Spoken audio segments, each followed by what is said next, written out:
Chronicles of Dissent isn't just a book. It's a collection of interviews. It's Noam Chomsky unfiltered. Think of it as a series of conversations with the smartest guy in the room. The book covers decades, from the 1980s to the early 2000s. It's Chomsky talking about everything: war, peace, media, and power. Noam Chomsky, you know him. Linguist, philosopher, political activist. He's the guy who makes you question everything. David Barsamian is the other half of this equation. He's a journalist, a radio broadcaster, and the one asking the questions. Together they create a powerful dialogue. It's like listening in on two brilliant minds dissecting the world. The book's core theme, power. Who has it? How do they use it? Chomsky argues that elites manipulate systems, they control the media, they shape our thoughts. He calls this manufacturing consent. The book breaks down how this happens. It exposes the tools and tactics used to keep us in line. Section 4. Manufacturing consent, the media's role. In this section, we delve into the intricate relationship between media and power structures. The media, often perceived as the fourth estate, plays a pivotal role in shaping public opinion and discourse. Chomsky believes the media plays a key role. He posits that the media is not just a passive conveyor of information, but an active participant in the construction of reality. The narratives they choose to highlight or ignore can significantly influence public perception. He argues that media outlets are businesses. They answer to advertisers. They serve corporate interests. This commercial nature of media means that their primary goal is profit, which can often conflict with the principles of unbiased reporting. Advertisers, who are the main source of revenue for these outlets, have a substantial influence on the content that gets aired. This influences what they report and how they report it. Chomsky provides examples. For instance, stories that might be detrimental to the interests of major advertisers are often downplayed or ignored. Conversely, stories that align with corporate interests are given prominence. This selective reporting creates a skewed version of reality. He points to biased coverage of wars and conflicts. Media coverage often reflects the interests of powerful political and economic entities. For example, during times of war, media outlets may present a narrative that justifies military action while minimizing or ignoring the voices of dissent and the human cost of conflict. He shows how dissent is silenced or marginalized. Voices that challenge the status quo are often given less airtime or are portrayed in a negative light. This marginalization of dissenting voices ensures that the dominant narrative remains unchallenged, thereby maintaining the existing power structures. Chomsky's analysis reveals the complex dynamics at play in the media landscape, urging us to critically evaluate the information we consume. Section 5. Echoes of Dissent, Chomsky's enduring themes. In this section, we delve into the core ideas that have defined Noam Chomsky's work over the decades. His thoughts on media, power, and control have remained remarkably consistent, echoing through his numerous books, lectures, and interviews. Chronicles of Dissent isn't isolated. It's part of a broader tapestry of Chomsky's work that spans over half a century. His critiques of societal structures and the mechanisms of control are not confined to a single book or lecture. Instead, they form a continuous thread that runs through everything he has produced. Chomsky's ideas are consistent across his work.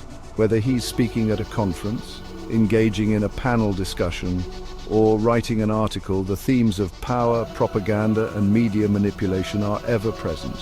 His ability to articulate these complex ideas in a way that is accessible to the general public is one of his greatest strengths. He's been saying these things for decades. From his early days as a young academic in the 1970s to his current status as a globally recognized intellectual, Chomsky has remained steadfast in his critique of power structures. His early works laid the foundation for the ideas that he continues to explore today. Books like Manufacturing Consent delve deeper into media manipulation.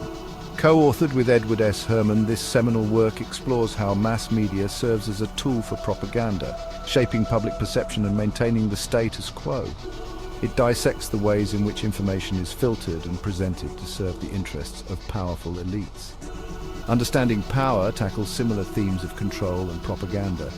This book is a collection of edited transcripts from seminars and discussions, offering a more interactive and engaging exploration of Chomsky's ideas. It provides readers with a deeper understanding of how power operates in society and how it can be challenged.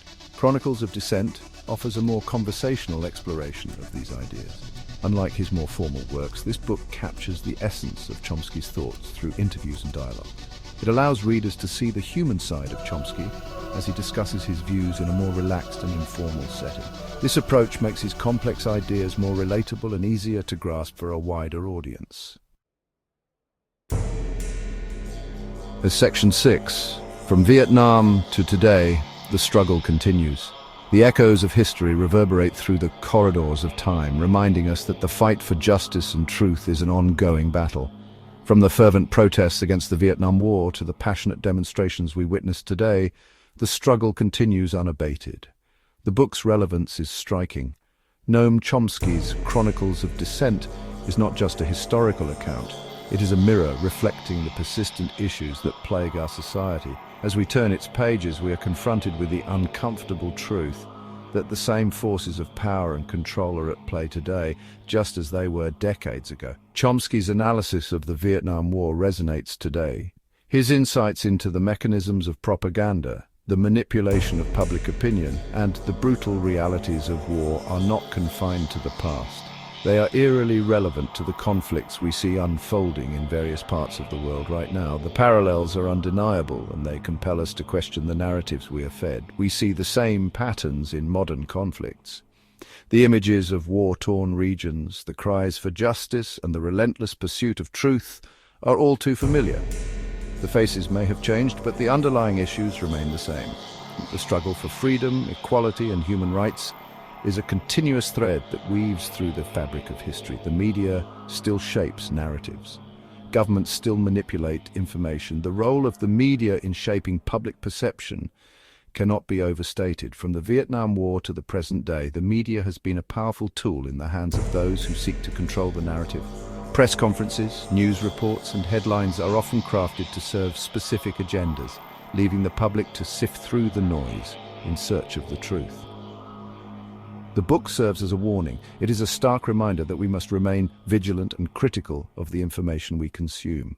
Chomsky's work urges us to question authority, to dig deeper, and to seek out the facts for ourselves. The concerned expression on the reader's face is a reflection of the weight of this responsibility. It shows how easily we can be misled. The manipulated headlines and the confusion they cause are a testament to the power of misinformation. In an age where information is abundant, the challenge lies in discerning what is true and what is false. Chomsky's book is a guide helping us navigate this complex landscape. It reminds us to be critical thinkers. Engaging in discussions, analyzing documents, and questioning the status quo are essential practices in our quest for truth. The struggle continues, but with awareness and critical thinking, we can hope to make a difference. The legacy of past struggles informs our present actions, and it is up to us to carry the torch forward. Section 7. Your Dose of Truth: Why This Book Matters. Chronicles of Dissent is a call to action. It's a reminder to question everything. Don't accept the official narrative blindly. Challenge authority. Think for yourself. This book will make you uncomfortable. It will make you angry. Good. That means it's working. Read it.